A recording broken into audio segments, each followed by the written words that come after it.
Alright guys, so last video we talked about why episode Echoes was a flop, and today we're going to talk about why Revenant just straight up sucked. For those of you just tuning into this 3-part series for the first time, we are going over the 3 episodes of Destiny 2 that released after the final shape. These episodes were replacing seasonal content, and they were very controversial because most of the episodes we got, at least Revenant and Echoes, contained a lot less content than we're used to getting even in seasons. But they were sold to us at the time of the final shape coming out as if they were a good thing and, you know, this is actually going to give you more for your money, which obviously was just Bungie marketing this so people would buy it. If we actually knew all of the content we were getting in these episodes, I don't think anyone would have participated in purchasing them. They would have just played the final shape and then been on their way, if we're being honest. The only exception to that rule would probably be episode Heresy, but we'll talk about that next video. This video, we are talking about Revenant.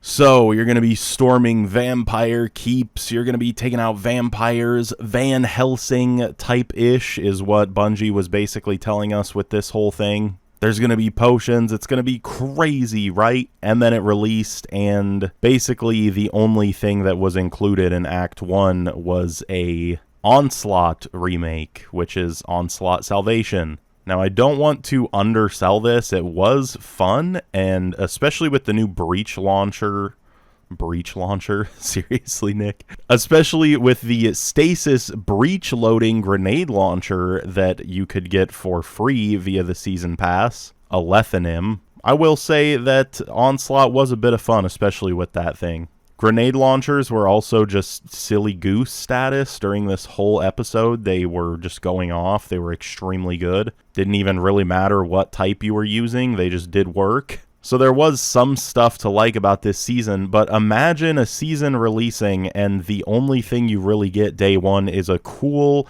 Stasis breach loading grenade launcher with infinite ammo and a new Onslaught mode.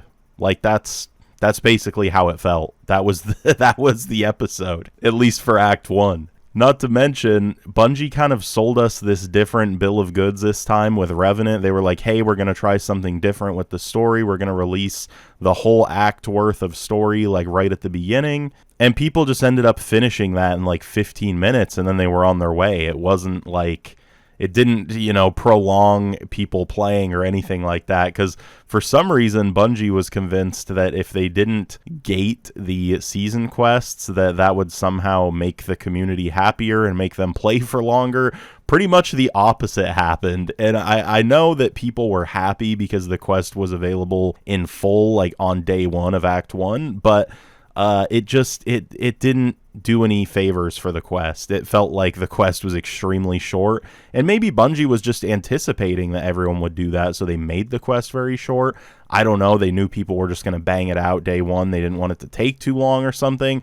Who knows what they were thinking, but the seasonal quest, at least for Act 1, I remember just being a complete joke. Vesper's Host actually released. I believe that was Act 1 of Revenant. Now, for those of you who don't know, Vesper's Host was the new dungeon, and with it, it brought the Icebreaker back from Destiny 1 as the dungeon exotic. So people were grinding Vesper's Host like crazy, man. Like, everyone was running Vesper's Host. We were all trying different things in Vesper's Host. I remember I got a master clear at one point, even though I already had Icebreaker, just because I was playing Vesper's Host so much, and I was like, man, I want to see how Master Mode is. Master Mode was insanely fun.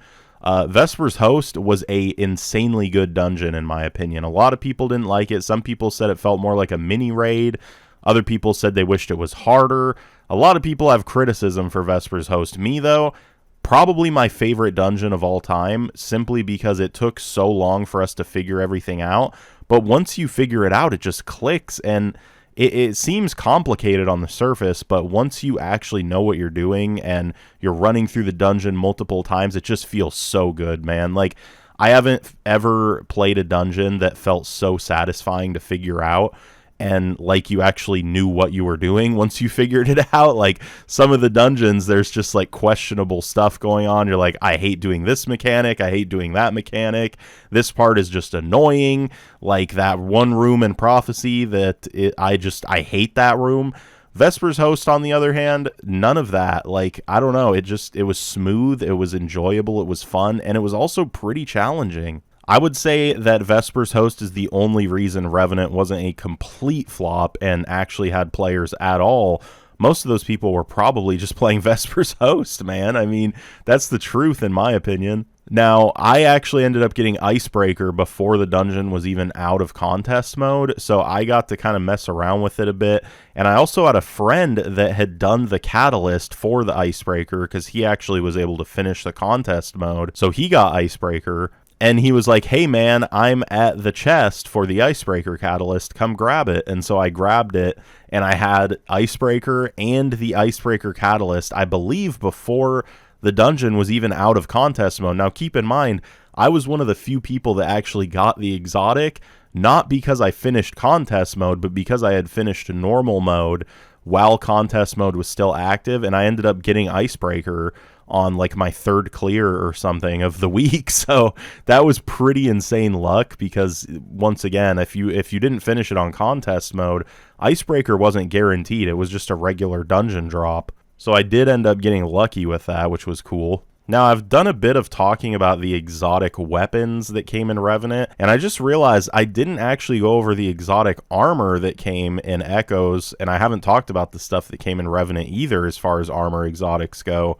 But I think I'm just going to keep it that way because, honestly, reading through which exotics came during this time, there is like a couple of good ones, but most of them are not notable. Like, you don't see people using these. Like, apparently some of the ones that came during Revenant was Blast Wave Striders, and people didn't even know that a lot of these existed, so I'm just not even going to talk about the armor exotics, man. I'm sure there's a good one or two mixed in there on all of the episodes, like people would say, oh, well, you should talk about this one, but I can't think of any that were insanely good or changed the meta meaningfully. I'm sure some of these are really fun to use, but I'm just going to keep this part out of the video.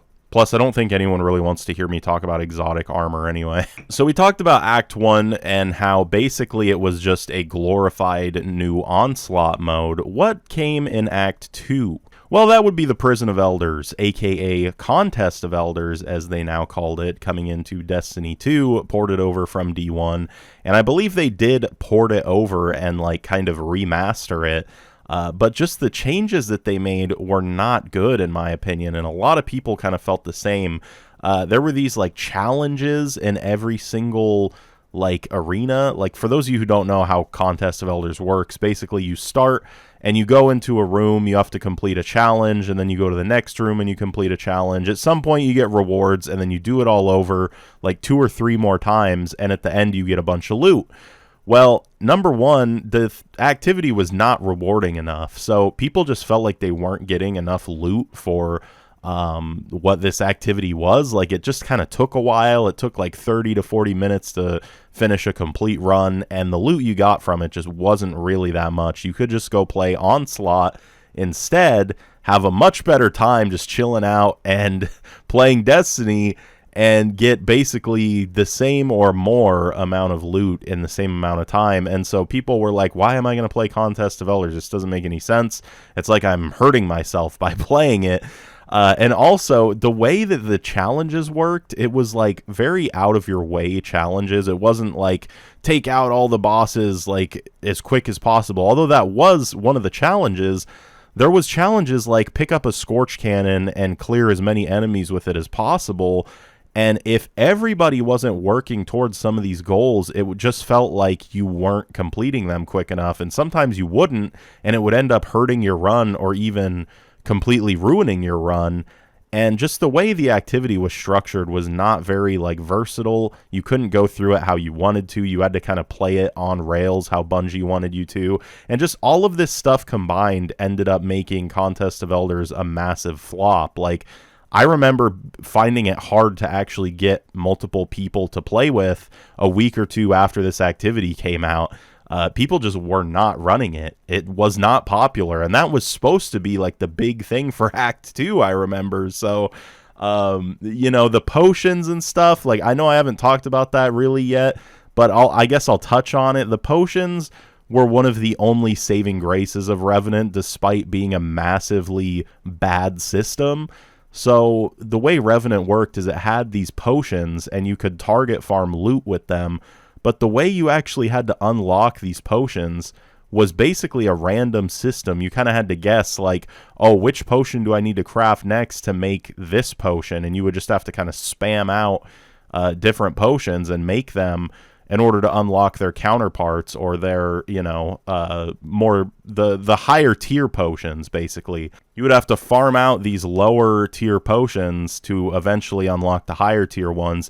But just the way they had it laid out and everything, it was just bad. It was confusing. It didn't explain anything. I don't know a whole lot of people that were super happy about the potion system. It was a cool idea, but it was executed so poorly. That being said, being able to target farm loot was one of the only things that kept me sane during the time of Revenant. So yeah, Act 2 came and went. It was supposed to be like this big Prison of Elders thing, and it just was not. Okay, it flopped. It was not very fun. It sucked, man. And this is like smack dab in the middle of Revenant. So all of us are like, man, is this whole damn episode just going to be a flop? At least during Echoes, like, there was some cool aspects and stuff, you know what I mean? But in Revenant, it just felt like we're getting no content, and the content we are getting, I don't even want to play it. Now, Act 3, okay? Act 3, and keep in mind, once again, Vesper's Host is still carrying through all of this. We're still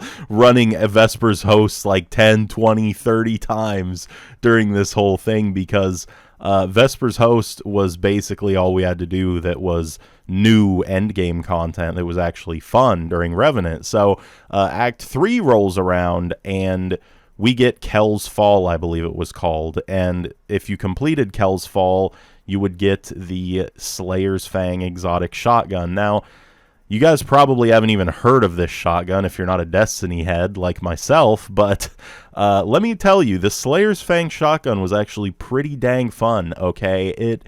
It's just, the problem is it's an exotic shotgun, right? An exotic shotgun is only going to get so much use, but that thing is actually pretty good, and it does slap, I will say. People have complained about the Kel's Fall mission, by the way, saying, oh, it's too hard, it's annoying to run. I don't know what you guys are talking about, or if I'm smoking something, but Kel's Fall, in my opinion, was not a bad exotic mission. I ended up running it multiple times just for fun, even once I had gotten my Slayer's Fang fully maxed out.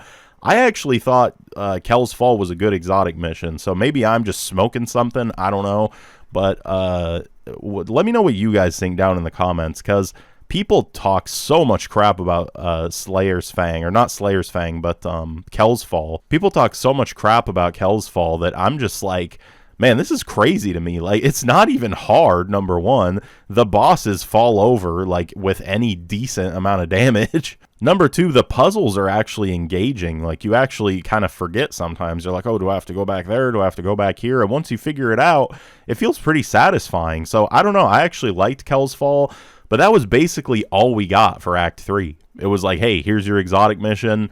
Yeah, we're done with the episode. This is all your content for the rest of the episode. But yeah, this exotic mission was basically all of our content for Act 3, and people were looking at this like, alright, let's add this up. We got Onslaught Salvation, the Revenant version of Onslaught, in Act 1.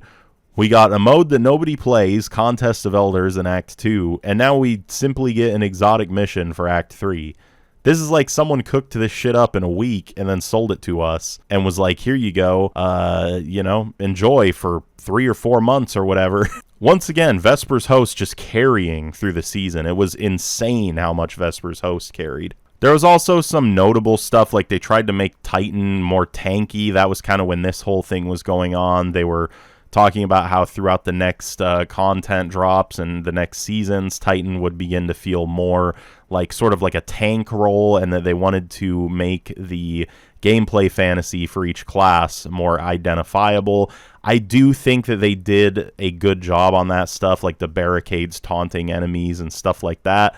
But I don't think that Revenant was a good episode, man. Like, Act 1, Act 2, Act 3, doesn't matter which you pick out, there is massive flaws, okay? And the main one being a severe lack of content. It was clearly the in-between filler season, and they were just hoping, like, the Halloween vibes of Revenant would carry people through. And to be honest, they did.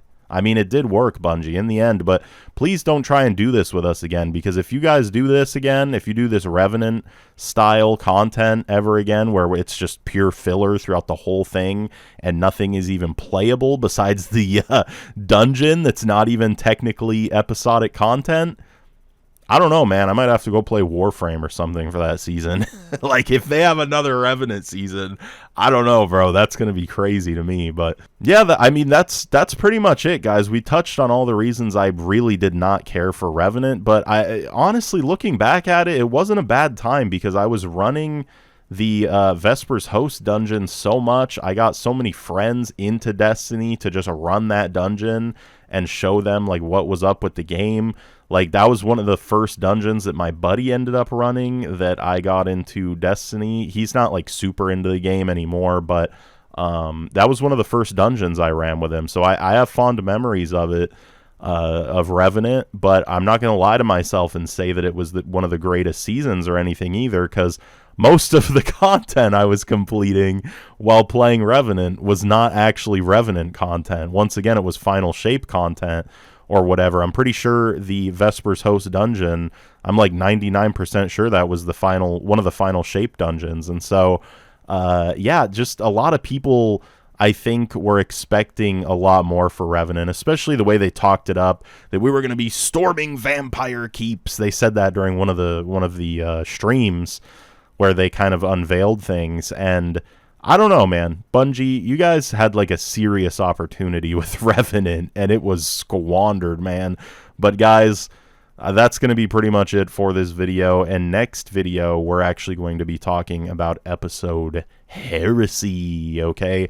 Heresy is, I don't know, there's a lot of interesting stuff to say about it. I'm not going to get into it now, but hopefully I will see you guys for the next episode where we do talk about episode Heresy. If you have enjoyed this little kind of 3-part series thing that I'm starting this channel off with, make sure you hit that like, comment, subscribe, share this video with your friends, and favorite. Guys, I can't wait to see you back for the next video talking about episode Heresy. Also, most of the people that watch my videos, you know, I have one video out. Can I even say this? I probably can, whatever. Most of the people who watch my videos are not subscribed. So if you guys did enjoy this video, I would appreciate it if you hit that subscribe button. I am going to be doing not just Destiny 2 content, but also content on other looter shooters, possibly Warframe, possibly Borderlands 4, all of these kind of things. But Destiny 2, I'm just kind of deep into it right now because Edge of Fate is about to come out, and I'm really hoping it hooks me. We'll see what happens, guys. You know, I know if you're a Destiny head and you're watching this, you're probably hoping the same thing. Hopefully Edge of Fate is better than we think it's going to be, right? But yeah, we'll see you guys next video, and peace out.